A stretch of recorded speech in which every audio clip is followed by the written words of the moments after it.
പുറത്തുനിന്നുള്ള വാർത്തയാണ്. മഞ്ചേരി പുല്ലാരയിലാണ് ഭാര്യ പിതാവിനെ കുത്തിക്കൊന്നതായുള്ള വാർത്തകൾ വരുന്നത്. മഞ്ചേരി പുല്ലാര സ്വദേശി അയ്യപ്പനാണ് മരിച്ചത്. മകളുടെ ഭർത്താവ് റിനോഷിനെ മഞ്ചേരി പോലീസ് കസ്റ്റഡിയിലെടുത്തു. കുടുംബ വഴക്കിനിടെ അയ്യപ്പനെ റിനോഷ് കത്തികൊണ്ട് വയറിലും തലയ്ക്കും കുത്തുകയായിരുന്നു. സാജിദ് അജ്മൽ വിവരങ്ങൾ നൽകും. സാജിദ്, എന്താണ് പോലീസ് നൽകുന്ന വിശദീകരണം?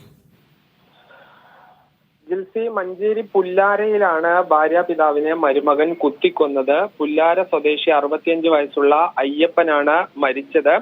ഇന്നലെ രാത്രിയിൽ ഈ റിനോഷും അയ്യപ്പനും തമ്മിൽ ഈ കുടുംബ വഴക്ക് ഉണ്ടായിരുന്നു. ഇതേ തുടർന്ന് ഈ റിനോഷ് ഈ കത്തി ഉപയോഗിച്ച് വയറ്റിലും അയ്യപ്പന്റെ തലയിലും കുത്തിയിരുന്നു. ഗുരുതരമായി പരിക്കേറ്റ അയ്യപ്പനെ മഞ്ചേരി മെഡിക്കൽ കോളേജ് ആശുപത്രിയിൽ പ്രവേശിപ്പിച്ചെങ്കിലും പുലർച്ചെയോടുകൂടി മരിച്ചു. ഈ കുത്തിയതിനു ശേഷം റിനോഷ് ഓടി രക്ഷപ്പെട്ടിരുന്നു.